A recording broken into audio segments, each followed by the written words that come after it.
ஹரே கிருஷ்ணா. ஓம் நமோ பகவத்தே வாசுதேவாய. நாராயணம் நமஸ்கிருத்யம் நரம் சைவ நரோத்தமம் தேவீம் சரஸ்வதீம் வியாசம் ததோ ஜெயம் உதீரயேத்.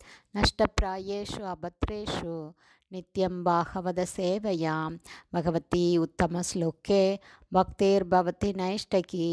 முகம் கரோதி வாச்சாலம் பங்கும் லங்காய தே கிரிம் யத்கிருபா தமகம் வந்தே ஸ்ரீகுரும் தீனதாரிணம் பரமானந்த மாதவம் ஸ்ரீ சைத்தன்ய ஈஸ்வரம். ஹரே கிருஷ்ணா. ஸ்ரீமத் பாகவதம் ஸ்கந்தம் 8 அத்தியாயம் 12 மோகினி மூர்த்தியால் சிவபெருமான் பிரேமையடைதல் என்னும் தலைப்பில் பதம் 20. திக்ஷு பிரமத் கந்துக சாபலை பிருஷம் புரோத்விக்னதாரயாயதலோலலோச்சனம் ஸ்வகர்ண விப்ராஜித குண்டல உல்லசத் கபோல நீலலக மண்டித ஆனனாம். Word by word meaning. திக்ஷு எல்லா திசைகளிலும், பிரமத் அசையும், கந்துக பந்தின், சாப்பரை அமைதியற்ற தன்மை, பிருஷம் அடிக்கடி, புரோத்விக்ன ஆவல் நிரம்பிய, தார கண்கள், ஆயத அகலமான, லோல அமைதியற்ற, லோச்சனாம் அத்தகைய கண்களுடன், ஸ்வகர்ண அவளது சொந்த இரு செவிகளில், விப்ராஜித பிரகாசிக்கும், குண்டல தோடுகள், உல்லசத் ஒளிவீசும், கபோல கன்னங்கள், நீல நீலம் தோய்ந்த அழக கூந்தலுடன், மண்டித அலங்கரிக்கப்பட்டிருந்தது, ஆனனாம் முகம். டிரான்ஸ்லேஷன். அந்த அழகிய பெண்ணின் முகம் அகலமான அழகிய அமைதியற்ற கண்களால் அலங்கரிக்கப்பட்டிருந்தது. அவளது கரத்திலிருந்து பந்து இங்கும் அங்குமாக குதித்து ஓடுவதற்கேற்ப அவளுடைய கண்களும் இங்கும் அங்கும் வேகமாக அசைந்தது. அவளுடைய செவிகளில் இருந்த பிரகாசமான இரு தோடுகள் நீல நிற பிரதிபலிப்புகளைப் போல ஒளி வீசும் அவளுடைய கன்னங்களை அலங்கரித்தது.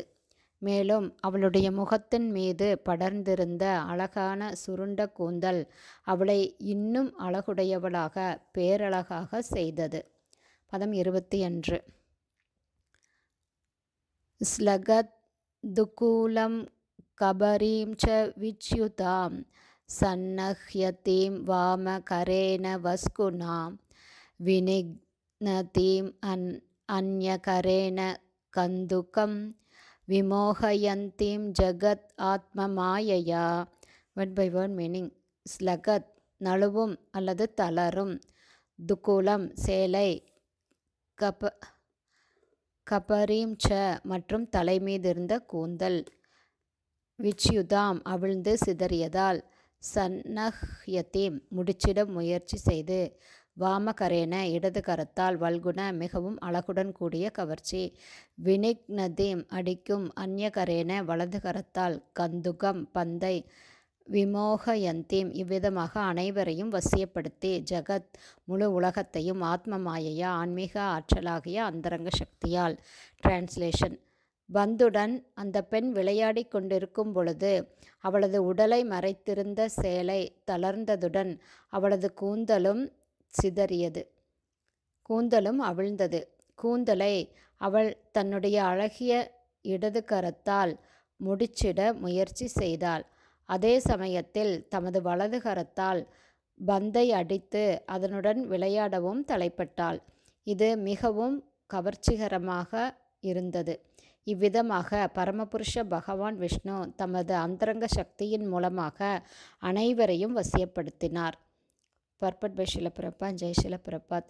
பகவத்கீதையில் 7.14 பின்வருமாறு கூறப்பட்டுள்ளது. தைவீகியேஷ குணமயி மம மாயா துரத்யயா. பகவானின் புறசக்தி மிக மிக சக்தி வாய்ந்தது. உண்மையில் அனைவரும் அவளது செயலால் முற்றிலும் வசியம் செய்யப்பட்டு இருந்தனர். சிவபெருமான் புறசக்திக்கு வசியப்படாதவர். ஆனால் பகவான் விஷ்ணு அவரையும் கூட வசியப்படுத்த விரும்பினார். இதனால் சாதாரண ஜீவராசிகளை அவர் எப்படி தமது புறசக்தியால் வசியம் செய்கிறாரோ அதே முறையில் தமது அந்தரங்க சக்தியையும் இப்போது அவர் இயக்கினார். பகவான் விஷ்ணுவால் யாரையும் வசியப்படுத்திவிட முடியும். சிவபெருமானை போன்ற சக்தி வாய்ந்தவர்களை கூட விஷ்ணுவால் வசியப்படுத்த முடியும். ஹரே கிருஷ்ணா. ஸ்ரீமத் பாகவதம் ஸ்கந்தம் 8 அத்தியாயம் 12 மோகினி மூர்த்தியால் சிவபெருமான் பிரேமையடைதல் என்னும் தலைப்பில் பதங்கள் 20-21 ஸ்ரீல பக்திவேதாந்த சுவாமி பிரபுபாதாவின் விளக்க உரை இத்துடன் நிறைவடைந்தது. ஹரே கிருஷ்ணா. ஸ்ரீல குருதேவ்க்கு ஜெய்.